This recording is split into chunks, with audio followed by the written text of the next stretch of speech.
नमो सिद्धार्णं नमो आयर्याणं नमो वज्रायाणं नमो लोये सौसाहूर्णं। पंच परवेष्टि भगवान की जय हो। आचार्य श्री गुरुवर कुंद कुंद महाराज की जय हो। आचार्य श्री गुरुवर विद्यासागर महाराज की जय हो। परम पूज्य निर्यापक मुनि श्री 108 सुधा सागर जी महाराज की जय हो। बड़वानी से कुमारी सोनल जैन इनकी जिज्ञासा है महाराज श्री के चरणों में त्रिवार नमोस्तु। महाराज श्री, हम लोग भक्तामर एकी भाव स्तोत्र नमोकार मंत्र आदि का पाठ करते हैं, तभी एक गिलास में पानी भर कर रख लेते हैं, जिससे वह पानी मंत्रित हो जाता है। उस पानी को हम पीते हैं, तो क्या इसको करना चाहिए या नहीं, किसमें दोष तो नहीं है? कृपया समाधान। मैं इसको उचित नहीं मानता हूँ, क्योंकि अपने शास्त्रों में ऐसी कोई भी परंपरा डायरेक्ट इनडायरेक्ट रूप से कहीं भी किसी आगम में नहीं पाई गई, ना ही किसी शास्त्रों में इस प्रकार का उल्लेख पाया गया, चाहे वो नमोकार मंत्र हो चाहे बीजाक्षर हो। अपने यहाँ तो इतना ही है कि उनके गुणानुवाद करने से, उनका ध्यान करने से हमारे अंदर ऐसी एनर्जी डेवलप हो जाती है। ये परंपरा बिल्कुल भी उचित नहीं है, ठीक नहीं है, क्योंकि हमारे यहाँ मात लगाने का उल्लेख या पीने का उल्लेख नहीं। इसलिए मैं तो इस संबंध में समर्थन नहीं कर पाऊंगा। बड़तला यादगार सहारनपुर से प्रभात कुमार जैन इनकी जिज्ञासा है, गुरुदेव के चरणों में त्रिवार नमोस्तु। महाराज श्री, कुछ लोगों का मत है कि श्री मंदिर जी में दर्शन हेतु जाते समय जो चावल आप घर से श्री मंदिर जी में चढ़ाने के लिए ले जाते हैं, उनमें से 2-3 दाने ही सही वापस घर लेकर आना चाहिए। फिर अगले दिन उन्हीं में से और चावल मिलाकर श्री मंदिर जी में ले जाना चाहिए, जबकि हमारे बुजुर्गों ने बताया हुआ है कि जो सामग्री आप लेके जाते हैं वे वापस नहीं लेनी आना चाहिए। ये कहाँ लिखा कि 2-3 चावल वापस लाना चाहिए? ये कौन सी नई परंपरा चल गई? लाना और नहीं लाने की बात, लेकिन ऐसा कोई लाने की बात नहीं कि वापस लाना चाहिए। मंदिर से वापस लाने की जरूरत ही क्या है? वो शेषाक्षत अलग चीज होती है। ये 2 चावल लेकर के वो शेषाक्षत फिर वापस नहीं ले जाए जा सकते। वो तो शेषाक्षत का जो उल्लेख आया है, पूज्यवर रविशरण महाराज ने श्री पद्म पुराण के अंदर भगवान की पूजा करने के बाद शेषाक्षत ला करके और चक्रवर्ती ने सुदर्शन चक्र के ऊपर उनका क्षेपण किया। शेषाक्षतों का उल्लेख और भी अन्य स्थानों पर आता है। तो शेषाक्षतों पर मंगल के रूप में आप लोग लाए और फेंक दिए, उनको पुनः वापस ले जाने का सवाल ही नहीं। आपकी चढ़ी हुई द्रव्य में से वापस लाना और फिर कल ले जाना, ये रूढ़ी, ये परंपरा बिल्कुल भी उचित नहीं है। ऐसा नहीं करना चाहिए। दिल्ली से आयुष जैन की जिज्ञासा है, महाराज श्री के चरणों में त्रिवार नमोस्तु। महाराज श्री, मेरी जिज्ञासा है कि आजकल देखने में आता है कि आज की नव युवक पीढ़ी को अपने जैन धर्म से में ज़्यादा रुचि नहीं है। ना तो वे ज़्यादा धर्म का पालन करते हैं और ना ही जैन धर्म के रीति रिवाजों व इतिहासों के बारे में ज़्यादा जानकारी रखते हैं। महाराज जी, ऐसे में आने वाले दशकों में मुनियों की चर्या का पालन कैसे हो पाएगा व जैन धर्म की रक्षा कैसे हो पाएगी? महाराज जी, यह सोच कर मन विचलित होता है, कृपया जिज्ञासा समाधान। ऐसी बात नहीं है। आज अपना युवा वर्ग बहुत आगे आ रहा है। युवा वर्ग में तो आप युवा वर्ग को बदनाम न करें। सबसे बड़ी दिक्कत आ रही है प्रौढ़ वर्ग की। प्रौढ़ वर्ग जो है वो धर्म से दूर भाग रहा है, धर्म से भ्रष्ट हो रहा है, धर्म को स्वीकार नहीं कर रहा है। युवा वर्ग तो बहुत कुछ अभी लगाव है, बहुत स्वीकार कर रहा है। और आज देखो साधु जितने बढ़ गए, ज़्यादातर साधु जवान बन रहे हैं कि वृद्ध बन रहे हैं, मूर्ख बन रहे हैं कि पढ़े लिखे बन रहे हैं। ज़्यादातर साधु पढ़े लिखे बन रहे हैं। देख लीजिए हमारे संघ में ज़्यादातर कम उम्र वाले बन रहे हैं, वृद्ध तो बनने की बहुत कम। पूरे भारत में मिलाया जाए तो वृद्धों की संख्या कम है। और ऐसी बात नहीं है, साधुओं के आसपास घूमने वाले जवान बच्चे ज़्यादा हैं, वृद्ध लोग कम हैं। अभी लॉकडाउन में देख लीजिए, यहाँ तपोदा क्षेत्र पर के वृद्ध लोग ज़्यादा हैं कि जवान छोरे ज़्यादा हैं? देख लीजिए लॉकडाउन के समय पर सारे बूढ़े बूढ़े जितने बड़े पौड़े थे वे घर में बांधे पुटरिया बांध के बैठे हैं, घर की चाबी को घर के। और जो जवान छोकरे हैं, जो युवा हैं, वे सब क्षेत्र पर रह रहे हैं। देख लो यहाँ इतने पे जितने लोग हैं यहाँ पर सबसे ज़्यादा 70% युवा वर्ग लोग हैं। हाँ वृद्ध हैं, मना थोड़ी कर रहा हूँ, जीरो नहीं कर रहा हूँ, पर ज़्यादातर ही है। बाकी सब वृद्ध घरों में बैठे हुए, तो उनको तो इस प्रकार की ऐसी बात नहीं है। भरत चक्रवर्ती के स्वप्न में भी आया है, वो झूठा नहीं हो सकता कि पंचम काल में जवानों के हाथ में धर्म रहेगा, जवान लोग धर्म की बागडोर आए खींचेंगे। तो मेरी तो धारणा है प्रौढ़ वर्ग जो है वो भ्रष्ट हो रहा है, जवान वर्ग किशोर वर्ग उतना भ्रष्ट नहीं हो रहा है, वो उनकी देखा देखी हो रहा है। चलो मैं एक बात को घोषणा करता हूँ प्रश्न के बाद में, सारे बच्चों के बाप सुधर जाएं, उन बापों के बेटों को मैं सुधार दूंगा। जिन जिन जो बाप हैं वो सारे बेटों को मुझे दे दो, और उन जिन जिन बेटों के जो बाप हैं वे सुधर जाएं, वे धर्म करें। सबसे ज़्यादा भ्रष्टता बापों में आ रही है, बेटों में नहीं। धर्म से दूर भाग रहे हैं, और जो युवाओं को भी धर्म से दूर कर रहे हैं वो पिता लोग ही कर रहे हैं। पिता लोग नहीं चाहते हैं कि हमारा बेटा पाठशाला जावे, पिता नहीं चाहते हैं कि मेरा बेटा अभिषेक करे, पिता नहीं चाहते हैं कि मेरा बेटा महाराजों के छत्रमास में प्रवचन सुने, पिता नहीं चाहते हैं कि मेरा बेटा महाराजों के पास जावे, वो खुद नहीं चाहते। ठीक है, आपके थोड़े कुछ गांव की बात अलग है, कई स्थानों पे ऐसे हैं बेटे कहते महाराज मेरे पापा नहीं आने देते, वो धर्म नहीं करने देते। तो ऐसी बात नहीं है, आप बापों की तरफ ध्यान दीजिए, मैं बेटों की तरफ ध्यान दूंगा। दिल्ली से जिनेंद्र कुमार जैन की जिज्ञासा है, महाराज श्री के चरणों में त्रिवार नमोस्तु। महाराज श्री मेरी जिज्ञासा है कि सनातन हिंदू धर्म में 4 वेदों का वर्णन आता है जिनके बारे में कहा जाता है कि अनंत पुरानी लगभग 7000 वर्ष पुरानी रचना की गई है। वहीं हमारे जैन धर्म में जैन धर्म का अनंत वर्ष पूर्व प्राचीन का कहा जाता है, लेकिन हमारे धर्म में ऐसा कोई ग्रंथ देखने में नहीं मिलता जो लगभग इतने साल, लगभग 2000 वर्ष पुराना ही आचार्य दर्शन। कोई भी ग्रंथ आज तक 2000 वर्ष के पहले का कोई सिद्ध ही नहीं कर सकता। कोई 5000 7000 वर्ष करें तो मैं पूछता हूँ कि 5-7 हजार वाले कौन सा सम्मत चलता था, कौन सा सम्मत चल रहा था 7000 पहले? 2000 वर्ष पहले ही लगभग 2500 मान लो, शक सम्मत के पहले 1-2 सम्मत और हैं, उनके पहले कौन सा सम्मत चल रहा था? महावीर के समय कौन सा सम्मत था? रामचंद्र जी के समय कौन सा सम्मत था? कृष्ण जी के समय कौन सा सम्मत था? किस आधार पर आप बोल रहे हैं कि ये 5000-7000 वर्ष पुराना है? बहुमत के आधार पर हम सारा करा सारा जहाँ बहुमत हो जाता है कर लेते हैं, कोई प्रमाण किसी के पास नहीं है। 2-2.5 हजार वर्ष से ज़्यादा किसी भी कार्य की सिद्धि करना मात्र एक बहुत बड़ा प्रश्न चिन्ह करना खड़ा करना है। 2-2.5 हजार वर्ष से पहले का कोई भी लिपिबद्ध ग्रंथ को सिद्ध करना, ये अपनी तरफ से कुछ भी करते जाएं, लेकिन कोई भी हमारे पास ठोस प्रमाण नहीं। पूरे विश्व के पास, अकेले यही नहीं करा, पूरे विश्व के पास भी कोई भी प्रमाण नहीं है कि हम 2500 वर्ष से पहले भी कोई लिपि या कोई उसको समय 2500 वर्ष पहले काल का कोई ग्रंथ, कोई श्लोक, कोई ऋचायम।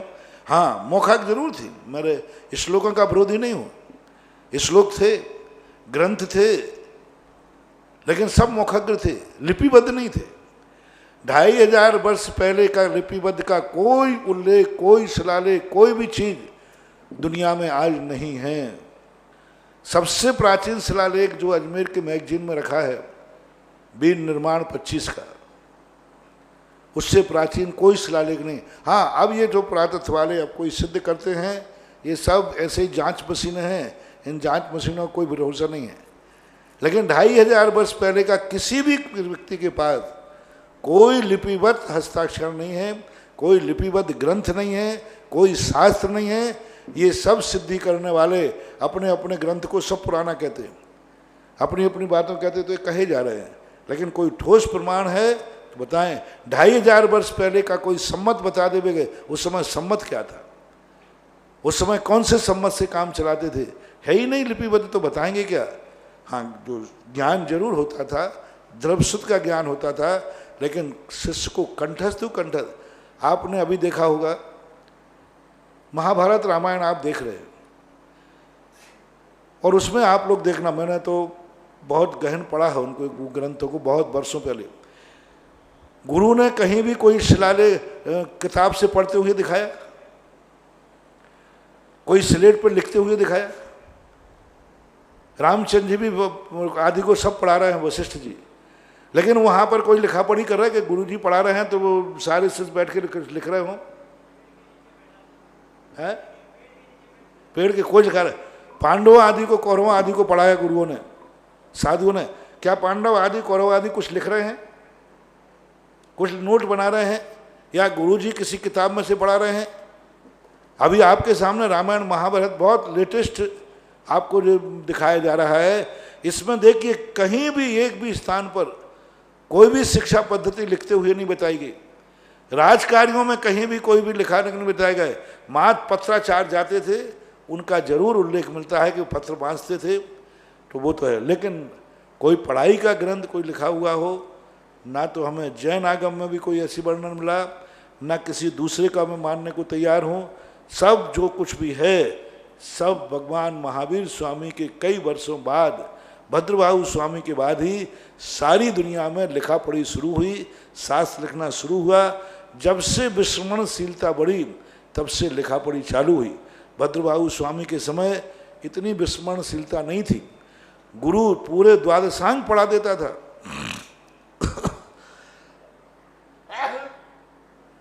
पूरे द्वादशांग को पढ़ा देता था, करोड़ों करोड़ों श्लोक पढ़ा देता था, शिष्य करोड़ों श्लोकों को याद कर लेता था। भद्रबाहु स्वामी के पहले 5 सुत केवली हुए, एक ने ज्ञान दूसरे को दिया, पूरी द्वादशांग का ज्ञान, और ग्रहण कर लिया पूरा। बस उसके बाद जैसे जैसे विस्मरणशील शुरू हुए तो फिर उस समय लिखना चालू हुआ। मेरी दृष्टि तो यही कोण है, बाकी फिर अपनी अपनी बातें सब सिद्ध करते हैं, उसका कोई समाधान नहीं है। रामगंज मंडी से शोभित जैन की जिज्ञासा है, गुरुवर के चरणों में त्रिवार नमोस्तु। महाराज श्री आगम के अनुसार यदि अगले भाव में विदेह क्षेत्र में जन्म लेकर संयम धारण करके मोक्ष जाने का भाव हो तो इसके लिए मिथ्यात्व के साथ मरण होना जरूरी है, और सम्यक दर्शन के साथ यदि मरते हैं तो देवगति में जाने को मिलेगा जहाँ संयम का अंश भी नहीं है। महाराज जी ऐसी व्यवस्था क्यों बनाई गई है? ऐसी व्यवस्था इसलिए बनाई गई कि मनुष्य बनाने का एक स्वभाव है कि उस समय वह व्यक्ति अपने धरातल में देव पर्याय उसका फल है, तो देव पर्याय के बाद जाओ ना, डायरेक्ट क्यों जाना चाहते हो? डायरेक्ट जाने में बहुत बड़ा खतरा है। मिथ्यात्व से जाके गए और वहाँ से नहीं निकल पाए तो, और ये प्रकृति का नियोग है, नियत है, क्योंकि नियत को अपन कोई तर्क से नहीं तोल सकते। बेंगलोर से अशोक जैन इनकी जिज्ञासा है, गुरुवर के चरणों में त्रिवार नमोस्तु। महाराज श्री केविली समुद्घात में वेदनीय नाम और गोत्र इन 3 आघातीय कर्मों की स्थिति अंतर्मूर्त करने के लिए केवली भगवान के आत्म प्रदेशों का मूल शरीर से बाहर निकलना, महाराज जी ये कैसे, कृपया समाधान करें। जब कोई व्यक्ति के कर्मों में स्थितियां आयु कर्म से अधिक शेष बचती हैं, आघातीय कर्मों की, तब उनको बराबर करने के लिए आत्मा के प्रदेशों का विस्तार करते हैं, और विस्तार करके पूरे 3 लोक में फैला दें। पूज्यवर शिव कोटि महाराज ने भगवती आराधना में एक उदाहरण दिया है, आप लोगों का बहुत अच्छा है। एक कपड़ा है, उसको कपड़े ने गीला कर दिया और ऐसा ऐड करके रख दिया, तो वो जल्दी सूखेगा कि देर से सूखेगा? और उसी कपड़े को फटकार करके डाल दिया तो? बस ये उदाहरण सबसे सरल है। कपड़े को इकट्ठा करके रखा रहेगा तो बहुत मुश्किल में सूखेगा वो, और उसी कपड़े को एक बार झटकार करके और फैला के डाल देंगे तो वो जल्दी सूख जाता है। इसी प्रक्रिया को लेकर के जो आत्मा के प्रदेशों का पूरे 3 लोक में विस्तार हो जाने से उन कर्मों की स्थिति उदीर्णा आदि होकर के और वे आयु कर्म के बराबर हो जाते हैं। ये नेचुरल अनादि अनंत काल से एक नियोग रूप परिणति है, इसको भी नियोग में डालना चाहिए। इसी प्रक्रिया से ही स्थिति बंद करने की प्रोसेस है। मऊरानीपुर झांसी से मंजू जैन इनकी जिज्ञासा है, गुरुवर के चरणों में त्रिवार नमोस्तु। महाराज श्री पूज्य आचार्य मानतुंग महाराज ने भक्तांबर के ज़्यादा से ज़्यादा श्लोक में अपने को अल्प बुद्धि बताया है। महाराज जी मेरी जिज्ञासा है कि इतने बड़े आचार्य और अपने आप को इतना अल्प ज्ञानी कह रहे हैं, तो हमें तो थोड़ा सा ज्ञान होने पर अहम का भाव हो जाता है, तो मानतुंग आचार्य से हमें क्या शिक्षा लेनी चाहिए, कृपया समाधान। जब भी हमें किसी से महाशक्ति लेना है, जब किसी से हमें लेना है तो हमें लघु बनना ही पड़ेगा। लघु बने बिना हम कभी भी बन ही नहीं सकते। और ये नीति है, विनयम ददात विद्या, विनय से विद्या आती है और विद्या से विनय आती है। जब तक विनय नहीं होगी, कभी भी बड़ों के सामने जाओ, अपने आप को अकिंचित कर मानो, मैं कुछ भी नहीं हूं। यदि थोड़ा भी अहंकार आ गया कि मैं भी तो कोई हूं, अभी 2 दिन पहले मैंने प्रश्न किया था, यदि तुम्हारे पिताजी के सामने तुम्हारे मन में भाव आ गया, अब मैं कोई छोटा नहीं, मैं भी तो कोई हूं। पापा ने कुछ कहा, पापा अब मैं छोटा नहीं हूं, मेरी भी कोई अहिमत है, समझ लेना, उसमें बेटापना खत्म हो गया। पिता का आशीर्वाद उस दिन के बाद उसको फलेगा ही नहीं। पिता का आशीर्वाद, कितने ही पिता आशीर्वाद दे दे, अब पिता का आशीर्वाद नहीं फलेगा, क्योंकि बेटे के मन में ये भाव आ गया, मैं भी तो कुछ हूँ, अब मैं बड़ा हो गया हूँ। ज़्यादातर ऐसा आता है, तो माँ बाप बेटे का संबंध खत्म। गुरु के पास भी यही आ जाता है, मैं भी तो कोई हूँ, अब मैं कोई छोटा मोटा नहीं रहा हूँ, मैं भी बहुत बड़ा हो गया हूँ। तो समझ लेना कि वो गुरु शिष्य का संबंध खत्म हो गया। भगवान और भक्त के सामने भी यही होता है।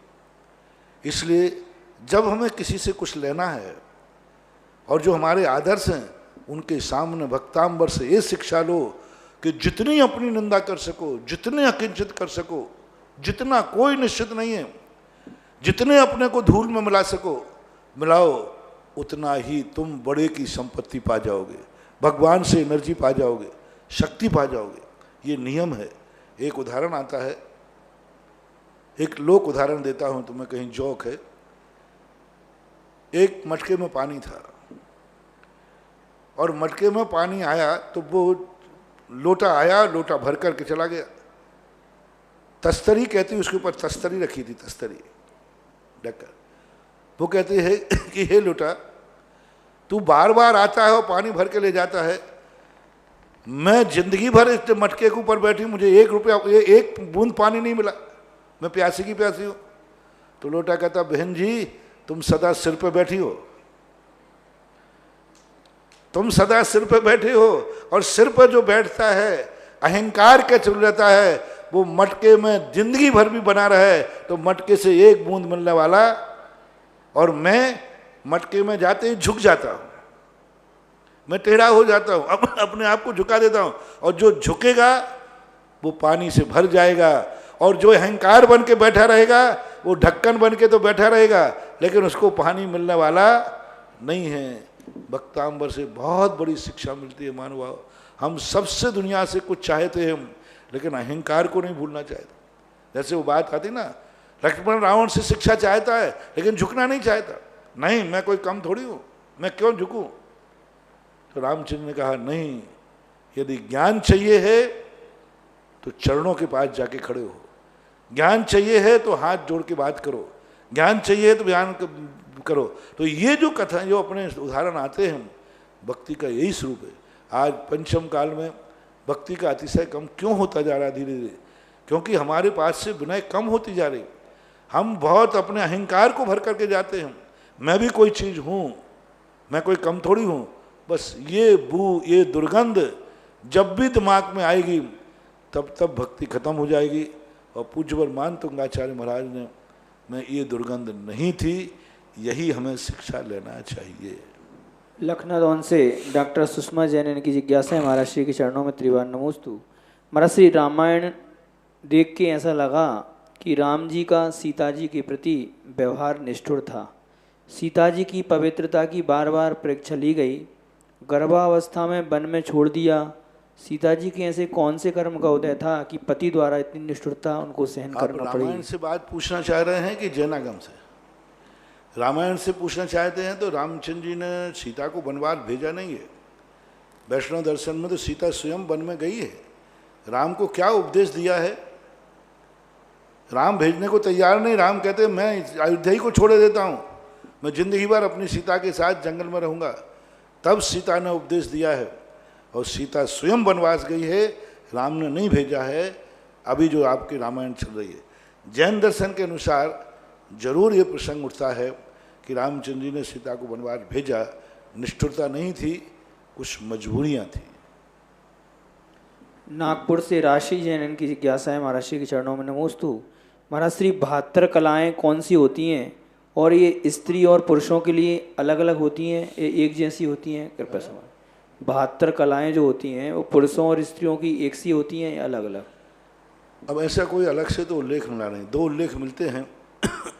महापुराण के अंदर तो मरु देवी को 72 कलाओं से निपुण बताया और 64 गुणों से युक्त थी। ज्ञान उनको था 72 कलाएं और 64 गुण। कई स्थानों पर ऐसा आता है कि पुरुषों की 72 कलाएं होती हैं, उन्हीं 72 में से स्त्री की 64 होती हैं, पर अलग अलग कलाएं होती हैं ऐसा नहीं। कम तो होती हैं लेकिन बराबर अलग होती हैं ऐसा नहीं। भगवा छतरपुर से संदीप भगवा इनकी जिज्ञासा है। महाराज श्री चरणों में नमोस्तु। महाराज श्री भोगभूमि समाप्त होने पर पृथ्वी पर घटित होने वाली घटनाओं, सूर्य का दिखना आदि की जानकारी 14 कुलकर देते हैं या अंतिम कुलकर नाभि राय देते हैं? कृपया समझ। हर कुलकर के काल में अलग अलग कार्य होता है। सबसे पहले इस पृथ्वी पर ऊपर सूर्य और चंद्रमा ही दिखे थे। पहले जो सबसे पहले 3 कुलकर हुए, उस समय से ही उनके बाद फिर कुलकर सूर्य चंद्रमा के बाद फिर तारागण दिखे, फिर ये घटना। एक कुलकर ने सारे उपदेश नहीं दिए, प्रत्येक कुलकर ने कुछ एक एक बातें जो अनहोनी घटती गई, उन्होंने 14 कुलकरों ने 14 व्यवस्थाएं बनाई अलग अलग। चरगवा से प्रबल जैन इनकी जिज्ञासा है। महाराज श्री चरणों में नमोस्तु।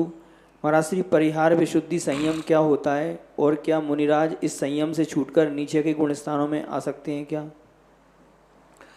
परिहार विशुद्धि संयम वह है, पूज्यवर वीरसेन स्वामी महाराज के अनुसार, कि वह संयम 30 वर्ष तक जो सुखपूर्वक घर में रहा हो, वर्ष पृथकत्व प्रमाण भगवान के समोषण में जिन्होंने भक्त प्रत्याख्यान नाम का जो पाठ है वह पढ़ा हो, वर्ष पर 3 साल से लेकर 9 वर्ष के अंदर अंदर 8 साल तक, इसको पढ़ने के बाद परिहार विशुद्धि संयम होता है। अब परिहार विशुद्धि संयम का जो काल कार्यकाल है वो जघन्य काल एक अंतर्मुहूर्त लिखा है कि एक अंतर्मुहूर्त में ही परिहार विशुद्धि संयम नष्ट हो सकता है। लेकिन अब वहाँ ये विचारनी बात हो रही है कि गुणस्थान गिरता है या मरण को प्राप्त होता है, क्योंकि परिहार विशुद्धि संयम वाला परिहार विशुद्धि संयम पूरा किया और बाहर आकर मरण को प्राप्त हो जाए, आयु कर्म की उदीर्णा हो जाए, दुर्घटना हो जाए, एक्सीडेंट हो जाए, वज्रपात हो जाए, कुछ भी हो सकता है। तो जघन्य काल तो अंतर्मुहूर्त लिखा है, लेकिन वो अंतर्मुहूर्त के संबंध में विचारनी है कि वो मरण की अपेक्षा लिया जाए या गुणस्थानों के गिरने की अपेक्षा लिया जाए। तो गुणस्थान के गिरने की अपेक्षा अभी इस विषय के संबंध में विचारनी प्रसंग है, किस अपेक्षा से, क्योंकि बात अंतर्मुहूर्त की जब जाती है तो दोनों बातों पर विचार करना चाहिए, विचारनी प्रसंग है। कोटा से सुमन जैन इनकी जिज्ञासा है। गुरुवर के चरणों में नमोस्तु। महाराज श्री किस पुण्य के उदय से अकलंक स्वामी जी को एक बार पढ़ने में याद हो जाता था? कृपया समाधान। ज्ञानावर्णी कर्म का क्षय उपशम था। हालांकि इस कथा में कोई ऐतिहासिक ठोस प्रमाण हमें देखने में नहीं मिला। कोई इतिहास अकलंक स्वामी के समय किसी आचार्य ने नहीं लिखा, अकलंक स्वामी के ग्रंथों में तो नहीं मिला, लेकिन तात्कालीन जो अकलंक स्वामी के समय के आचार्य थे, लेखक करने वाले थे, क्योंकि अकलंक स्वामी के काल में बहुत सारे आचार्यों ने साहित्य लिखा है और कोई शिलालेख भी ऐसा उल्लेख नहीं पाएगा, लेकिन जनश्रुति जरूर है। और ये भी जनश्रुति ही चली आई है कि अकलंक स्वामी को तारा देवी से 6 महीने तक संवाद किया। ये कथा को भी हम तात्कालीन प्रमाणिकता की कोटि से कोई ठोस प्रमाण नहीं दे पा रहे हैं, लेकिन बाद के आचार्यों ने, बाद के साहित्य में इन कथाओं का उल्लेख मिलता है। तो अपन तो यही मान लें ज्ञानावर्णी कर्म के क्षय उपशम के कारण ऐसा हो सकता है। लक्ष्मी नगर दिल्ली से शुभम जैन की जिज्ञासा है। महाराज श्री के चरणों में त्रिवार नमोस्तु।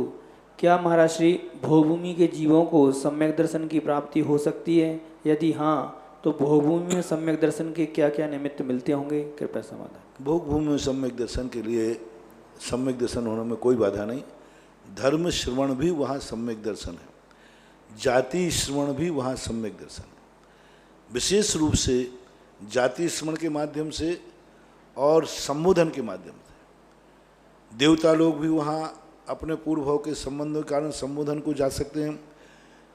पुजवर जिनसेन स्वामी के अनुसार महापुराण में एक मुनिराज का भी वहाँ जाना बताया है कि मुनिराज ने भी भोग भूमि में जाकर के जीव को संबोधन दिया। तो इस प्रकार से धर्म स्मरण, जाति स्मरण विशेष रूप से वहाँ के निमित्त हैं। मुजफ्फरनगर से तृप्ति जैन, इनकी जिज्ञासा है महाराज श्री के चरणों में नमोस्तु। महाराज श्री, मेरी जिज्ञासा है कि भगवान के समवसरण में पूर्वधर, शिक्षक, अवधि ज्ञानी, विपुलमति, विक्रियाधारी, वादी, प्रतिवादी मुनि होते हैं। ये कौन होते हैं महाराज जी? इन मुनियों के आगे लगने वाले इन शब्दों का अर्थ क्या होता है? क्या ये सब तीसरे और चौथे काल में ही होते हैं? कृपया समाधान। हाँ, ये उसी समय काल के हैं कि इतने अंक के पाठी हैं, इतने ये हैं। तो ये समूषण में उनकी योग्यता को देखकर, जैसे आज आप लोग को किसी को कहते हैं ना, ये शास्त्री हैं, ये आचार्य हैं, ये उपाध्याय हैं, तो आप लोगों के जो यहाँ आज वर्तमान में डिग्रियाँ चलती हैं, ऐसे उस समय चौथे काल में समूषण की इस प्रकार की व्यवस्था थी कि इस प्रकार का ज्ञान, इस प्रकार की साधना, इस प्रकार की तपस्या है, तो उस कैटेगरी को वहाँ गौतम गणधर या भगवान के केवल ज्ञान के द्वारा यह ज्ञान जाना जा सकता है। जबलपुर से राकेश यस जैन धनपति, इनकी जिज्ञासा है गुरुवर के चरणों में त्रिवार नमोस्तु। महाराज श्री, हमारी जिज्ञासा है कि नमोकार मंत्र पढ़ने में क्या सांसों का भी ध्यान रखना आवश्यक होता है क्या? और हम सांसों के अलग अलग प्रयोग से भी नमोकार मंत्र का जाप कर सकते हैं क्या? कृपया समाधान। श्वास में एक अच्छा रहता है, अच्छा परिणाम बनता है, एकाग्रता बनती है। अपनी जाने वाली श्वास को हमें उस समय ध्यान रखने का मौका मिलता है, लेकिन अनिवार्य नहीं है।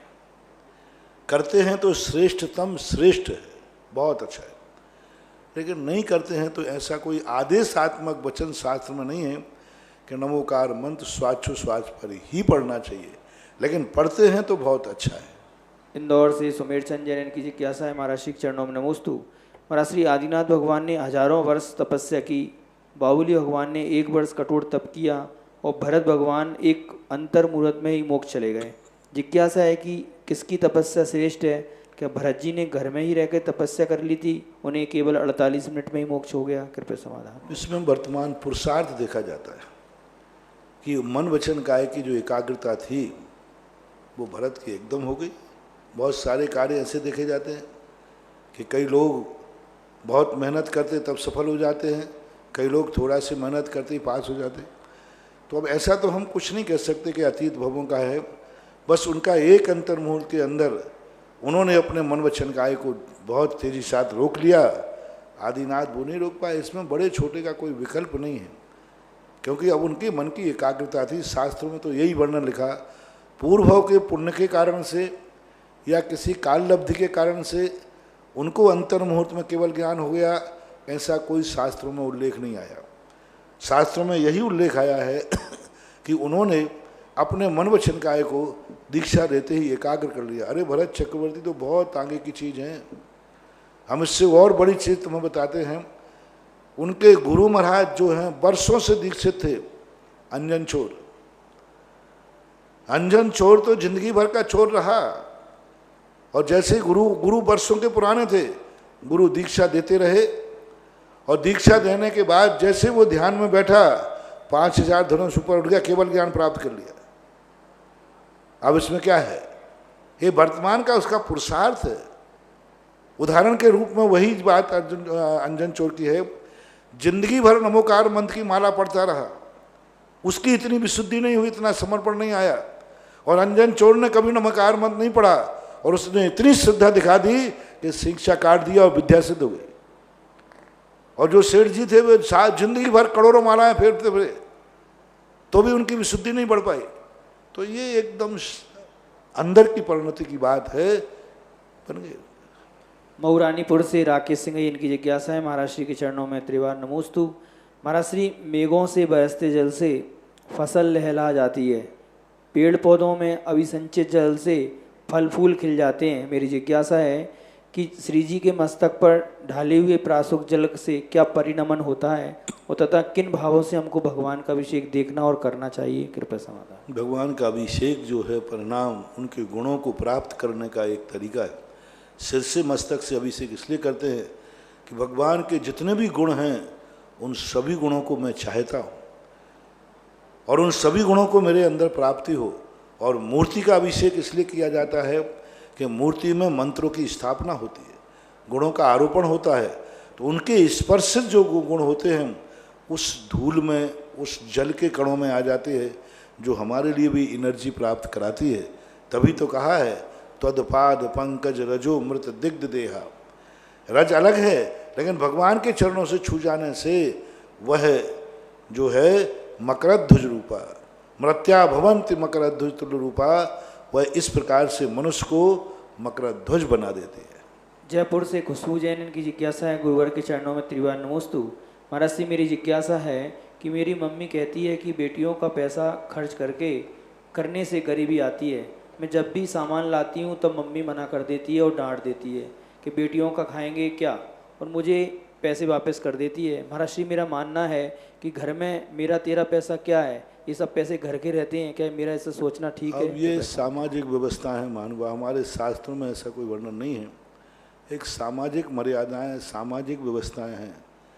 तुम तो बेटी की बात कर रहे हो, मैं तो हमेशा पक्ष में रहता हूँ कि दूसरे के कुटुंब का, कुल का हमें कोई एक दाना भी नहीं लेना पड़े, क्योंकि वो पराये कुल की कन्या हो जाती है। तो अब उस कुल का खाना अपने आप में एक मानसिक रूप है, शास्त्रीय कोई ऐसा प्रमाण नहीं है। सागर से श्रीमती मनीषा मनोज जैन लालो, इनकी जिज्ञासा है गुरुवर के चरणों में त्रिवार नमोस्तु। महाराज श्री पूज्य आचार्य गुरुदेव की आरती में लाइन खड़गधार शिव पद पर चलकर शीतलाचार निभाया का महाराज जी आशय क्या है, कृपया समाधान करें। पता नहीं क्या कहा। खड़गधार शिव पद पर चलकर शीतलाचार निभाया, खड़गधार ही का है भाव का कि अपने मुनिचर्या को पालन करके और शीतलाचार का निवारण किया, भावना है भक्त की। एटा उत्तर प्रदेश से श्रीमती स्वाति जैन की जिज्ञासा है, महाराष्ट्र चरणों में कोटि से नमोस्तु। महाराज जी यदि शांतिहारा किसी गीत अथवा भजन के ऊपर बोलकर करवाई जाती है तो क्या वे सही है? आज सभी जगह वे एक शांतिहारा की वीडियो देखी, मन को बहुत अच्छा लगा और सुनकर, तो क्या महाराज जी ये सही है, ऐसा करना चाहिए? शांतिहारा को गीत के या भजन के साथ करना चाहिए? नहीं, कदापि नहीं। शांतिधारा को ना संगीत में करना, उसने बीजाक्षरों की टोन बदल जाएगी। बीजाक्षर का महत्व डालेगा, बो म प म ज म तम, हाँ बजा रहे हो तबला, अब उसको संगीत बनाएंगे तो ऐसे ही पढ़ना पड़ेगा। नहीं, बिल्कुल नहीं, कदापि नहीं, बहुत गलत है। ऐसी उनकी जो मंत्रों की ताकत है वो भी खत्म हो जाएगी। यहाँ उपस्थित सभी श्रावकाएँ और परम देश विदेश के जिनवाणी चैनल, सुधा कलश चैनल के माध्यम से देख रहे देश विदेश के श्रावकों की ओर से परम पूज्य श्री के चरणों में कोटिशः नमोस्तु नमोस्तु नमोस्तु गुरुवर। महाराज श्री आज असीम कालीन भक्तामृत विधान जो आपके आशीर्वाद से यहाँ चल रहा है, उसमें 51,000 रुपये की राशि से श्रीमती जानकी देवी, श्रीमती सुनीता पारुल, संतोष सिंगई, संतोष जैन, सुनीता सिंगई, सत्येंद्र जैन, सुरभि कृति, राहुल जैन, श्रीमती सोनल लक्ष्य जैन तेंदुखेड़ा ने अपनी स्वीकृति प्रदान की है। आपके पुण्य की अनुमोदना। आज की प्रथम जिज्ञासा ममता जैन ओलिया, रानीपुर झांसी। महाराज श्री नमोस्तु। मेरा प्रश्न है कि मेरे यहाँ बोरिंग हुआ था, 60 फीट तक पानी नहीं आया, तो बोरिंग वाले ने कहा कि आपके यहाँ काला पत्थर निकल रहा है और आपकी ज़मीन में पानी नहीं है। तो मैंने बिजोलियाँ पार्श्वनाथ का नाम लिया और आपका नाम लिया, और जैसे ही आपका नाम लिया तुरंत पानी निकल आया। तो महाराज श्री मेरी जिज्ञासा ये है कि आपके और भगवान पार्श्वनाथ के नाम में कौन सा चमत्कार था जो एकदम पानी निकल आया? ये आपकी श्रद्धा है, और मैं अपना पार्श्वनाथ का चमत्कार बना दूं तो सारे बोरिंग वाले मेरे पास आ जाएंगे। ये भक्त की श्रद्धा से होता है। भगवान और गुरु की शक्ति का जो भाग होता है वह प्रकट नहीं किया जा सकता, लेकिन भक्त की श्रद्धा भक्ति है। तुम्हारे अंदर ऐसी श्रद्धा जागी कि नहीं, मेरे अपने आराध्य का नाम लेने से जरूर काम होता है, तो आपकी श्रद्धा और भक्ति से ऐसे चमत्कार हो जाते हैं। संजय रोकड़िया शिवनगर जबलपुर की जिज्ञासा है। महाराज श्री नमोस्तु। महाराज श्री, कमेटी आचार्य श्री और आपके मुखारबिंद से लॉकडाउन का पालन करने के लिए मंदिर जी में प्रतिबंध लगा दिया था और स्थिति अभी हमारे नगर में ठीक नहीं है, कोरोना के पेशेंट है, लेकिन कुछ लोग कमेटी के प्रति अभद्र व्यवहार करने, तानाशाही कर रहे हैं, अध्यक्ष मंत्री आदि को जान से मारने की धमकी देते हैं। इस स्थिति में हम क्या करें भाई? देखो ये संसार है, सीधा भाई आपसे नहीं समझ रहा है तो प्रशासन को दे दो, पुलिस को। कमेटी यही कर सकती है भाई, जो बातों से नहीं मानते हैं तो थाने में रिपोर्ट दे दो उनकी भाई कि भाई इस प्रकार की अनुशासनहीनता हो रही है, अब इसके लिए प्रशासन हमारे लिए सहयोग करे। यही कर सकते हो, और तो क्या कर सकते हो? भाई प्रशासन को दे देंगे भाई हमारे पास मंदिर में इस प्रकार की स्थिति बन रही है, और क्या करें? अब समझना चाहिए। देखो भाई, हर चीज़ पर विचार करो, तानाशाही करने से कोई पुण्य नहीं लूट लोगे, और इस प्रकार के झगड़े करके तुम मंदिर चले भी जाओगे तो कोई भंडार नहीं भरने वाला है, बल्कि जो भंडार तुमने भरा है वो और नष्ट हो जाएगा। जब कोई सामाजिक कोई बड़ी व्यवस्था बनाई जाए, गुरुओं के द्वारा व्यवस्था बनाई जाए, राजा के द्वारा व्यवस्था बनाई जाए, इस व्यवस्थाओं को जो तोड़ने का प्रयास करता है वो जिंदगी में कभी एक बार ऐसी ठोकर खाता है, ऐसी ठोकर खाता है कि उसका कोई आंसू पोंछने वाला भी नहीं मिलता, उसके जीवन में कभी उठने का भी मौका नहीं मिलता। हमारे शास्त्रों में ऐसा वर्णन आया। तो इस प्रकार की स्थिति करने वालों की उद्दंडता उनका खुद कर्म देगा और खुद उनको भोगना ही पड़ेगा, क्योंकि ये अनुशासनहीनता उचित नहीं है। भव्य जैन डूड का बांसवाड़ा की जिज्ञासा। महाराज श्री नमोस्तु। चाहे कसूर किसी का भी हो, पर आंसू बेकसूर के ही क्यों बहते हैं? चाहे कसूर किसी का भी हो, लेकिन आंसू बेकसूर के क्यों बहते हैं? ऐसा तो नहीं होता। और कभी कभी बेकसूर को यूँ मान लिया जाए, यदि सज्जन है तो गलती कोई भी करता है, लेकिन उसको दया आती है कि देखो इसने गलती क्यों की। बाकी ये कोई नियम नहीं है, नीति नहीं है, और ये आपका बनाया हुआ नीति है। मैंने शास्त्रों में भी ऐसा नहीं पढ़ा कि कसूर कोई करता बेकसूर को आंसू आता है। ऐसा कोई मुहावरा भी नहीं है, नीति भी नहीं है। ये तुम्हारी जिंदगी में कोई घटित दुर्घटना है। शुभम जैन नेंद्रा। नमोस्तु महाराज श्री। महाराज श्री, हमारे द्वारा गृह कार्यों में बहुत हिंसा होती है। जैसे कई बार अनाज में जीव उत्पन्न हो जाते हैं, बेटियों के सिर में जुएं हो जाती है, साफ सफाई में बहुत हिंसा होती है, मन बड़ा दुखी होता है। इसके लिए क्या कोई कुछ नहीं करना, ये आपकी खुद की भूल है। आप जब सफाई करते हैं जब कीड़े पड़ जाते हैं, आप प्रतिदिन सफाई करें तो कीड़े पड़ेंगे ही नहीं। आपकी सावधानी, हमारे जैनागम में ये कहा कि कोई अनाज में कीड़े पड़ गए, क्यों पड़े? आपकी असावधानी से। आप कीड़े पड़ने के पहले उसको सुरक्षित करो, उसको व्यवस्थित करो। सिर उस प्रतिदिन आप धोइए, नहीं तो प्रतिदिन केशरंज करिए, देखते हैं कैसे सिर में कीड़े पड़ते हैं। आप वो बाल करो झबरे और साफ नहीं करो, कीड़े पड़ जाए, फिर महाराज मैं आप क्या करूं, आप क्या करूं? अब कीड़े खा रहे हैं तो खाने दो, उन्हें घर बना लिया। यदि आप फिर शुरू से ही छोटे बाल रखते, बढ़िया केशरंज करते, मुंडन रखते, तो काय को के जीव पड़ते। तो जैन दर्शन ये कहता है जीवों की आराधना करने का कोई भी उपाय नहीं है। जीव उत्पन्न न होवे, इसके पुरुषार्थ के संबंध में सावधानी रखने को कहा गया है। श्रीमती अंशु गोधा कोटा की जिज्ञासा है। नमोस्तु महाराज श्री। गुरुदेव विष्णु कुमार मुनि जब 700 मुनियों का उपसर्ग दूर करने आए तो उन्होंने विक्रिया समुद्गात से विक्रिया प्राप्त की, और जब अन्य मुनि राजों पर उपसर्ग हुआ, जैसे गज कुमार मुनि, सुकौशल मुनि आदि पर, इनका उपसर्ग दूर करने कोई मुनिराज क्यों नहीं आए? अलग अलग अपने अपने पुण्य की प्रकृति है। उन मुनिराजों का अभी इतने आयु कर्म का उनका पुण्य इतना तेज था कि विष्णु कुमार महाराज को विकल्प आ गया। उनका नहीं था, और यूँ कहना चाहिए उनकी और अच्छी होने वाली थी। यदि उनको बचा लेते गज कुमार को तो केवल ज्ञान नहीं हो पाता, उनको केवल ज्ञान हो गया। तो दो दृष्टि से सोचना चाहिए। किसी व्यक्ति का अच्छा होना होता है तो भी कई बार उसका संकट दूर नहीं होता, क्योंकि उससे अच्छा होने वाला है। और कई बार उनका पुण्य प्रकृति इतनी तेज नहीं हो पाती है कि कोई बचाने का भाव कर ले, इस अपेक्षा। अतिशय क्षेत्र ध्यान डोंगरी पेंडर से महावीर कुमार वाणावत के पूरे परिवार का त्रिकाल नमोस्तु। महाराज श्री मेरी जिज्ञासा है, रामचंद्र जी कौन से तीर्थंकर के काल में हुए और गणधर परमेष्टि कितने ज्ञान के धारी होते हैं? रामचंद्र जी का काल मुनिसुब्रत नाथ भगवान के मोक्ष जाने के बाद हुए। दूसरे मोक्ष जा चुके थे मुनिसुब्रत, उस समय हुए, यानी मुनिसुब्रत नाथ और नमीनाथ भगवान के बीच में हुए। जो गणधर परमेष्टि हैं वो 4 ज्ञान के धारी दीक्षा लेते ही हो जाते, मति, श्रुत, अवधि और मना पर ज्ञान, और उसी भव में उनको बाद में केवल ज्ञान भी प्राप्त हो जाता है। लॉकडाउन परिवार तपोदय तीर्थ क्षेत्र बिजोरिया से वर्धमान ठग की जिज्ञासा है।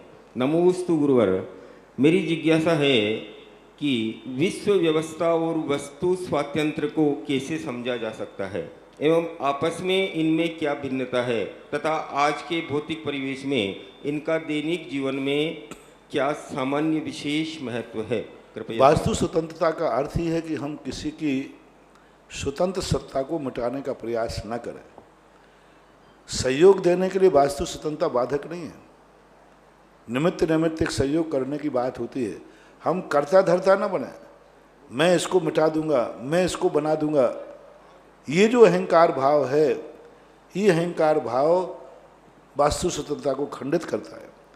लेकिन मैं इसका सहयोग कर सकता हूँ, मैं इसका निमित्त बन सकता हूँ, तो उससे वास्तु स्वतंत्रता नष्ट नहीं होती, उससे तो वास्तु स्वतंत्रता प्रौढ़ होती है और मजबूत होती है। तो लोग वास्तु स्वतंत्रता का अर्थ क्या सोचते हैं, हम एक द्रव्य दूसरे द्रव्य का कुछ नहीं करता, ऐसी बात नहीं है। एक दूसरे द्रव्य का करने का अर्थ है कि उपादान रूप से करता नहीं है, निमित्त रूप से तो करता है ही। यदि निमित्त रूप से करता नहीं माना जाए तो संसार की सारी व्यवस्थाएं ठप हो जाएंगी, सब ठप हो जाएंगी। पर मनुष्य गति की जरूरत नहीं, मोक्ष जानो, कहीं से मोक्ष चले जाओ। सारे जितने संसार के मोक्ष मार्ग हैं ये सब खत्म हो जाएंगे। वहाँ पर मात्र लिया कि हम उपादान रूप से दूसरे के कर्ता धर्ता बनते हैं, तो ये गलत है।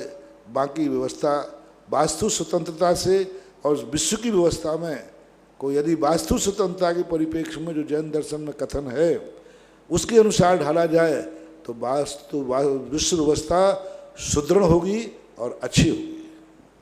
ललितपुर से श्री शीलचंद जी जैन अनुरा वालों की जिज्ञासा है। महाराज श्री त्रैवार नमोस्तु, मेरी जिज्ञासा है, भारतीय संस्कृति में पत्नी को धर्म पत्नी एवं लक्ष्मी क्यों कहा गया है? इसका क्या महत्व है? कृपया मेरे गुरुवर समाधान करें। हमें ये शब्द भी शास्त्रों में कहीं देखने में नहीं मिला।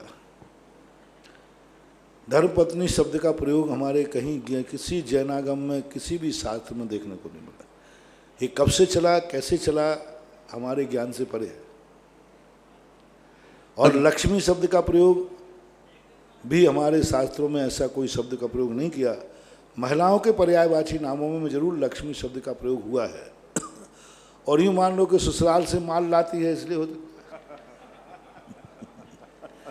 और घर की व्यवस्था जमाती है।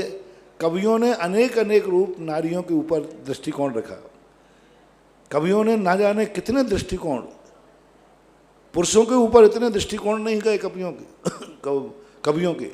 कवियों ने सबसे ज़्यादा महिलाओं को अपना टारगेट बनाया अपनी कविता का, क्योंकि श्रृंगार रस प्रिय होती है नारी, और कवियों के लिए श्रृंगार रस प्रिय होता है। और श्रृंगार रस को मुख्यता दे करके कवि लोगों ने अपना टारगेट कविताओं को महिलाओं को बनाते हैं, स्त्रियों को बनाते हैं। इस अपेक्षा से उन्होंने कल्पनाएं कर डाली हैं। वस्तुतः ऐसी बात नहीं है। अच्छे जो कवि होते हैं उनका शांत रस प्रधान होता है, और सांसारिक जो कवि होते हैं उनका श्रृंगार रस प्रधान होता है। जो फूहड़ कवि सम्मेलन होते हैं वे श्रृंगार रस प्रधानी होते हैं, और जो आध्यात्मिक कवि सम्मेलन होते हैं वे शांत रस प्रधानी होते हैं। तो ये सब व्यवहार की बातें हैं, सिद्धांत नहीं है। अगली जिज्ञासा ऑनलाइन ऑडियो के माध्यम से। मुनि श्री जी के चरणों में कोटि कोटि नमोस्तु। मुनि श्री जी, ब्रह्मचारी उत्कर्ष महेश्वर से बोल रहा हूँ। तिलोय परिणति भाग 2 की गाथा संख्या 2467 में आया है कि लवण समुद्र में शुक्ल पक्ष में पूर्णिमा पर्यंत समुद्र का जल 4000 धनुष पर्यंत बढ़ता है। तो मुनि श्री जी, एक धनुष 6 फीट के समकक्ष माना जाता है, जो परिवर्तित करने पर 19,680 होता है। इसी की 2 गाथा के बाद लोगायणी ग्रंथ का संदर्भ देते हुए लिखा है कि लवण समुद्र में शुक्ल पक्ष में ये एक जल बढ़ता हुआ पूर्णिमा को 2 कोस प्रमाण हो जाता है, जो फुट में निकालने पर 24,000 फीट होता है। तो मुनि श्री जी, इसमें लोगायणी ग्रंथ का जो संदर्भ दे रखा है, यह ग्रंथ कहीं सुनने और देखने में आया नहीं है। तो मुनि श्री जी, क्या ये हमारे मूल आचार्य परंपरा का ग्रंथ है जिससे हम इसका मिलान कर सकें? यदि है तो ये ग्रंथ कहाँ मिल सकता है? कृपया समाधान करें। नमो। पूज्यवर यतिवृषभ आचार्य महाराज के समय पर एक ग्रंथ रहा है, ग्रंथ नहीं रहा है, गाथाएं रही हैं। मैंने कहा ना कि उसके पहले लिखित ग्रंथ कम होते थे, आचार्य अपने कंठस्थ रखते थे, यानी किसी आचार्य के पास गाथाओं का कोई ग्रंथ रहा है, ग्रंथ कंठस्थ रहा है, लिपिबद्ध नहीं रहा है, इसलिए वो कंठस्थ ग्रंथ को पूज्यवर यतिवृषभ आचार्य महाराज ने, जैसे पूज्यवर यतिवृषभ आचार्य को गुणधराचार्य की कुछ गाथाएं, 100 कुछ गाथाएं परंपरा से उनको प्राप्त थी, गाथाएं थी, परंपरा से याद थी, उन्हीं को लेकर के महाराज ने फिर चूर्ण सूत्र, कसाय पहाड़ आदि ग्रंथ लिखे। तो इससे लगता है कि वो जो ग्रंथ हैं वो किसी आचार्य के पास कंठस्थ रहा है, उनका मत रहा है इस अपेक्षा से, और ग्रंथ भी रहा हो तो आज लोप को प्राप्त हो गया, क्योंकि जैन आगम की बीच बीच में बहुत होलियाँ जलाई गई हैं। तो नष्ट मूल परंपरा का ग्रंथ है, आगमकृत ग्रंथ है, कुछ मतभेद हो सकते हैं, ये भौगोलिक मतभेद से हम उसको जैन दर्शन से अलग नहीं कर सकते। अगली जिज्ञासा ऑडियो के माध्यम से। मेरे गुरुवर के ऐसे श्री चरणों में कोटि कोटि वा नमोस्तु। ये चरण जहाँ जहाँ जाते हैं वहाँ वहाँ अतिशय क्षेत्र बन जाते हैं। गुरुदेव, इसी श्रृंखला के अंदर अजमेर कोटा मेन हाईवे के ऊपर आपके श्री चरणों के आशीर्वाद से गुणोदय तीर्थ क्षेत्र का निर्माण हो रहा है। गुरुदेव, भव्य पाषाण और भव्य पाषाण से मूल नायक 24 का निर्माण आपके आशीर्वाद से चल रहा है। गुरुदेव, 2 दिन पहले हुक्म जी काका ने एक क्वेश्चन पूछा था, जिज्ञासा पूछी थी गौशाला के बारे में, तो आपने कहा था कि हर क्षेत्र पे गौशालाएँ होनी चाहिए और समाज को इसका लाभ मिलना चाहिए। गुरुदेव, हमें भी आपका ऐसा आशीर्वाद मिले कि आपके श्री चरणों में जल्दी से जल्दी पहुँचें और पूरी कमेटी आशीर्वाद ले गुरुदेव कि गुणोदय तीर्थ क्षेत्र में भी एक गौशाला बने और उससे आसपास देवली है, सावर है, केकड़ी है, इस कस्बों को शुद्ध दूध और शुद्ध घी का लाभ मिले और आने वाले वहाँ साधु संतों को भी शुद्ध दूध और घी का वहीं उपलब्ध हो जाए, ऐसा आशीर्वाद मिले। गुरुदेव, ये क्षेत्र ऐसा है, यहाँ चारे की कमी नहीं है, पानी की कमी नहीं है और आपके आशीर्वाद से जगह की कमी नहीं है। गुरुदेव, ऐसा आशीर्वाद मिले। नमोस्तु गुरुदेव। कोई भी चीज़ के लिए एक भावना अलग होती है और एक क्रियान्विति अलग होती है। भावना तो मैंने रखी, लेकिन मेरी सारी भावनाएं सारी दुनिया मान लेती है, मेरी सारी भावनाएं क्रियान्वित कर लेती है, ऐसा तो नहीं कह सकता हूँ मैं। रही बात आपके वहाँ की, बहुत अच्छा है, आप अपने कमेटी के स्तर पर मीटिंग कीजिए। गौशाला को चलाने की सबसे बड़ी चीज़ है गौशाला को चलाना। खोलने में टाइम नहीं लगना, लेकिन उसको अच्छी तरह से चलाना और चला करके व्यवस्थित करना, मैनेज करना, ये बहुत बड़ी चीज़ है। यदि आपकी कमेटी बैठ करके इस कार्य को करने के लिए निर्णय करती है और पूरी कमेटी आकर के परामर्श करती है, तो आशीर्वाद तो मैं देने में चूक नहीं करूँगा। लेकिन मैं आशीर्वाद ही दे सकता हूँ, परामर्श ही दे सकता हूँ, भावना दे सकता हूँ, क्रियान्विति तो कमेटी को ही करना पड़ेगा। आप अपनी कमेटी पर विचार करें, उसके बाद करें, क्योंकि आदेश देना मेरा अधिकार से बाहर है, उपदेश देना मेरा कार्य है जो मैं देता हूँ। अगली जिज्ञासा ऑडियो के माध्यम से। परम श्रद्धेय गुरुवर के चरणों में बसंत सरिता जैन कोठारी विजयनगर व पूरे परिवार की तरफ से 3 बार नमोस्तु नमोस्तु नमोस्तु। गुरुदेव, मेरी जिज्ञासा है कि भगवान के समूह शरण में बैठे हजारों जीवों को केवल ज्ञान होकर निर्वाण प्राप्त हो जाता है, पर भगवान को इतना समय क्यों लगता है, जबकि अंतिम लक्ष्य तो निर्वाण ही है। समूह शरण में भगवान के मुख से खिलने वाली ध्वनि को दिव्य ध्वनि क्यों कहा जाता है? कृपया मेरी जिज्ञासा का समाधान। क्योंकि वो सब करते हैं, भावना करते हैं, साधना करते हैं, लेकिन अब अनादिकाल का जो संस्कार पड़ा हुआ है उस संस्कार के कारण मेहनत करते, हर व्यक्ति मेहनत करता है, प्रयास करता है, लेकिन सभी एक साथ नंबर लेके पास तो नहीं होते ना। सभी मेहनत करते हैं, प्रयास करते हैं, सबको एक साथ धन तो नहीं कमाते हैं ना। एक ही व्यापार में अनेक अनेक प्रकार के परिणति चलती रहती है। तो ये तो एक घटनाएं हैं। रही बात दिव्य धुनी क्यों कहते हैं? दिव्य यानी पवित्र, दिव्य यानी निर्दोष, दिव्य माने अलौकिक, दिव्य माने बहुत बड़ा। स्वर्गा पवर्ग गम मार्ग विमान गणेशा दिव्यर धुनर भवति ते विस्तार्थ सर्व। स्वर्गा पवर्ग गम मार्ग विमान गणेशा यानी एक ही वाणी में स्वर्ग और अपवर्ग यानी मोक्ष का एक साथ वर्णन आता हो, ऐसे करने के लिए वह अपने आप में दिव्य और पवित्र निर्दोष वाणी होने से उसको दिव्य वाणी कहा जाता है, दिव्य ध्वनि कहते हैं। अगली जिज्ञासा ऑनलाइन वीडियो के माध्यम से। के चरणों में कोटि सा नमन। मुनिश्री, एक जिज्ञासा है कि आचार्यों ने संसार शरीर भोगों से, इन तीनों से विरक्त होने को कहा है, पर वर्तमान में बहुत विरले लोग ही तीनों से विरक्त दिखाई देते हैं। क्या एक से विरक्त होकर मोक्ष मार्ग बन जाएगा? क्या तीनों से विरक्ति चाहिए? क्या तीनों एक दूसरे के पूरक हैं?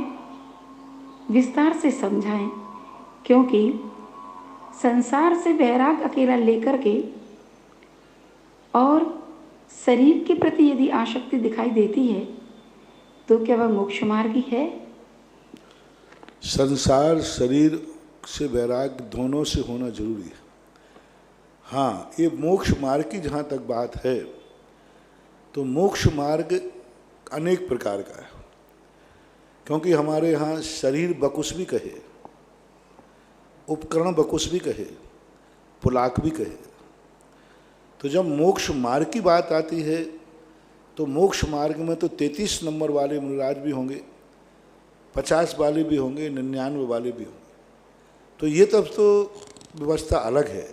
लेकिन मोक्ष जब प्राप्त करने वाला जो मुनि होगा उसके लिए तो तीनों के तीनों एक साथ जब घटित होंगे, संसार से भी वैराग होना चाहिए, भावों से भी वैरागित होना चाहिए, और साथ में उनके मन में शरीर के प्रति भी वैराग।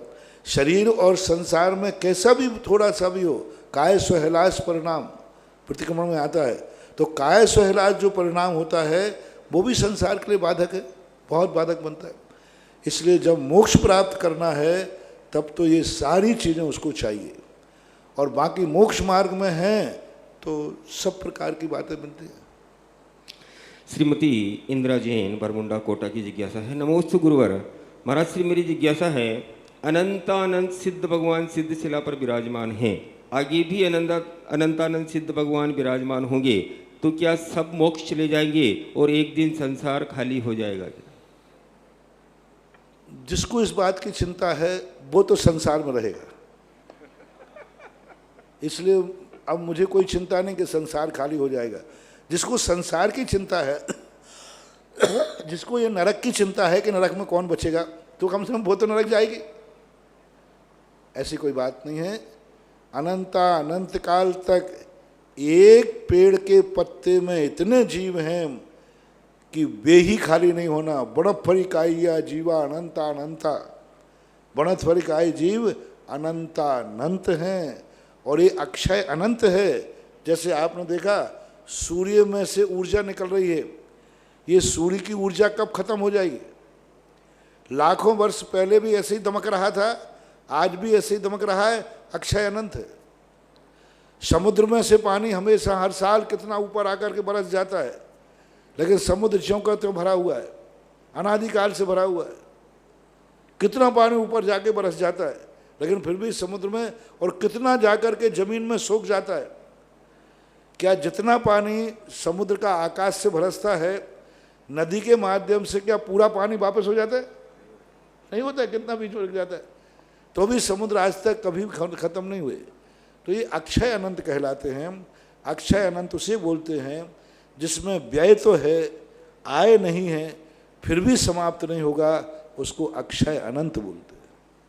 7 वर्ष की बच्ची अतिशया जैन फांदोद बिल्डर्स की जिज्ञासा है। नमोस्तु महाराज श्री, महाराज श्री हमारी टीचर ने स्टोरी सुनाई थी, जो होता है अच्छे के लिए होता है, पर महाराज जी ये कोरोना आया, इसमें क्या अच्छा है? हमारी टीचर ने सही बोला या गलत? अब देखो, सोचने का नज़रिया है, और ऐसा एक नीति है कि जो होता है अच्छे के लिए होता है, क्योंकि हमें कोई ना कोई शिक्षा तो मिलती है, कोई ना कोई हमारे लिए विचार तो सामने आता है। कोरोना से हमें अपनी ज़िंदगी के संबंध में सोचने का मौका मिला कि हमारी ज़िंदगी कितनी छोटी सी है, हमारा सब कुछ, हम दुनिया के लिए मर रहे हैं, हम दुनिया के लिए हमारे, और ज़िंदगी कितने में चलाई जा सकती है, कितनी छोटे से में हमारी ज़िंदगी चलते है। आज 45 दिन हो गए, 45 हो गए, 40-45, इतने दिन से कैसी ज़िंदगी चल रही, सबकी चल रही, बहुत छोटे में चल रही, 2 कपड़ों में चल रही हो, तुम 100 कपड़े रखे हुए हो, बिना चाय पानी के चल रही, घर में आराम से बैठे, बिना दुनिया भर के घूमने घामने से चल रही है। तो यदि सोचेंगे तो हर चीज़ के 2 पहलू होते हैं। पॉजिटिव सोचेंगे तो पॉजिटिव ही, क्योंकि कोई भी वस्तु ऐसी नहीं है जो सर्वथा वो नुकसानदायक ही हो। बहुत सारी वस्तुएं ऐसी होती हैं जो फायदेमंद होती हैं, बहुत काम की होती हैं। अर्जुन ने जब कहा, भीम ने कहा कि मुझे खांड प्रस देकर अन्याय किया जा रहा है, तो श्री कृष्ण बोलते हैं कि नहीं, तुम्हारा इससे यश फैलेगा, सारी दुनिया में ख्याति होगी, सारा भारत तुम्हारे साथ होगा, क्योंकि तुम्हें कर्म भूमि दी जा रही। क्या बात कही, कितना बड़ा जबरदस्त प्रसंग है। पांडव कह रहे हैं कि मुझे खांड प्रस दिया जा रहा है, मुझे अन्याय किया जा रहा है, और कृष्ण जी बोलते हैं नहीं, तुम्हें कर्म भूमि दी जा रही है, और कर्म भूमि जो होती है वह शाश्वत होती है, कर्म भूमि होती है वह निजी होती है। आज देख लीजिए, खांड प्रस वही है जो आज दिल्ली है। दिल्ली पहले खांड प्रस था, फिर इंद्रप्रस्थ बना, आज भी है। मेहनत से बनाई हुई चीज आज भी देश की राजधानी है, और फोकट में दादागिरी से लिया हुआ हस्तिनापुर आज जिला भी नहीं है। हस्तिनापुर जिला है क्या? हस्तिनापुर आज जिला नहीं, तहसील का पता नहीं, हस्तिनापुर आज एक जिला नहीं है, क्योंकि वो दादागिरी से, गुंडागिरी करके अन्याय से लिया गया था। और कर्मभूमि खांडप्रस्थ जो है आज भी देश की राजधानी है। तो ये अब पॉजिटिव सोच है, खांडप्रस्थ मिला, नेगेटिव सोचोगे तो अन्याय है, और पॉजिटिव सोचोगे तो कर्मभूमि है, ऐसा मानना चाहिए। मुस्कान जैन, अनुज परिवार भंडार। महाराज श्री के चरणों में त्रिबार नमोस्तु। महाराज श्री, आप जैसे तपस्वी महाराज के सानिध्य में सांगानेर जैसे बहुत महान अतिशय क्षेत्रों में प्रकट भूगर्भित जिन बिंबों के दर्शन हमें समय समय पर होते हैं, जिससे हमें पुण्य का बंध होता है। इसमें मेरी जिज्ञासा है कि यदि ऐसे जिन बिंबों को अधिक समय के लिए या स्थायी रूप से बाहर रख दिया जाए तो उसमें क्या दोष है? क्योंकि इससे हमें पहली बात तो 2 बातें हैं इसमें, बहुत बार प्रश्न आए। एक बार तो है कि हम अपने पूर्वजों की आज्ञा का उल्लंघन नहीं कर सकते। ये कार्य पूज्य शांति सागर महाराज को करना चाहिए था। वो पहली बार निकाल के सन 1932 में पूज्यवर शांति सागर महाराज का वर्षायोग जयपुर में हुआ, और उन्होंने उस समय मकसर शुक्ला दशमी के दिन ये चैत्यालय निकाला स्वप्न के माध्यम से, और एक दिन को निकाला, और एक दिन को निकाल करके सबको दर्शन करा करके फिर उसको वहीं पर विराजमान कर दिया। अब ये तो उनको सोचना चाहिए था, और निर्देश देके गए समाज को कि इस चैत्यालय को सीमित समय के लिए ही बाहर निकालना, हमेशा के लिए बाहर नहीं रखना। तो मेरी हिम्मत नहीं है कि पूज्यवर शांति सागर की मर्यादा का मैं उल्लंघन कर सकूं, उनका आदेश का उल्लंघन कर सकूं। और उन्होंने क्यों दिया, क्या क्यों कहा, ये पूज्यवर जाने। दूसरी बात, वो इतनी बहुमूल्य चीज़ें हैं, ऊपर आप बाहर पाषाण की मूर्तियों की रक्षा नहीं कर पा रहे, उनकी क्या कर पाओगे? मंदिरों में से पाषाण की मूर्तियां चोरी हो गई, पीतल की मूर्तियां चोरी हो रही, मंदिरों में तुम भगवान के सिंहासन की रक्षा नहीं कर पा रहे, उन मूर्तियों की रक्षा तुम क्या कर पाओगे? कम से कम 2, 5, 10 साल में सही दर्शन तो हो जाते हैं, ऊपर रखने में तो साल भर ही दर्शन नहीं कर पाओगे, और सदा सदा के लिए मूर्तियों में कुछ ना कुछ अनर्थ घट सकता है। तीसरी बात, वहाँ की जो व्यवस्थाएं हैं बताते हैं कि एक बार महाराज आचार्य महाराज श्री देशभूषण महाराज जी ने सन 1971 में मूर्तियां निकाली और निकालने के बाद उन्होंने जो संकल्प किया 3 दिन का, और जैसे वो विधान कर रहे थे, जो समय का संकल्प था उतने समय पर वो मूर्तियां उन्होंने नहीं रखी, क्योंकि विधान चल रहा था, इसलिए लेट हो गए। तो उसी गुफा में से अंदर, जो उन्होंने लोगों ने बताया मुझे, उसी गुफा के अंदर एक मकोड़ों का रेला आया और गुफा में से मंदिर के दरवाजे से निकल करके और सीधा, किसी को डिस्टर्ब नहीं किया, जाकर महाराज के जहाँ बैठे थे स्टेज पर, महाराज की स्टेज पर चलकर महाराज के सिंहासन और शरीर पर वो कीड़े चढ़ गए। तब देशभूषण महाराज जी ने कहा ये क्या हो रहा है। सब लोगों ने कीड़ों को भगाया, लेकिन एक कीड़ा नहीं भगा, बल्कि वो कीड़े और बढ़ते गए। और जब उसकी लाइन देखी लोगों ने कि कीड़े कहाँ से आ रहे हैं, तो कीड़े उसी गुफा में से आ रहे थे। तब देशभूषण महाराज जी ने कहा ओहो, मैं समय भूल गया, इन मूर्तियों को जितने समय के लिए लाना था उससे ये समय तो बहुत ज़्यादा हो गया। बीच विधान के अंदर पूज्य शांति साहब देशभूषण महाराज जी ने क्षमा याचना करके और भगवान से क्षमा याचना की, भगवान से करके कि भगवान मेरे से ध्यान नहीं रहा। बीच विधान के अंदर पूरे समूषण को उठा करके और गुफा में वापस ले गए। विधान के लिए मंदिर से दूसरी मूर्ति लाकर विधान पूरा किया गया। ये रिक्स हमारे पूर्वज उठा चुके हैं, अब इस रिक्स को उठाने की मेरे में क्षमता नहीं है। मेरे में इतनी क्षमता नहीं कि उन कीड़ों की मार में सहन कर लूँ। इसलिए अब मेरे में तो पूर्वजों की बातों को मानना मेरा धर्म है, और ये घटनाएं सुन करके कौन इतनी बड़ी रिक्स लेगा। सुरक्षित हैं, रखी रहने दो, अमानत हैं, कभी ना कभी मिल ही जाएगी।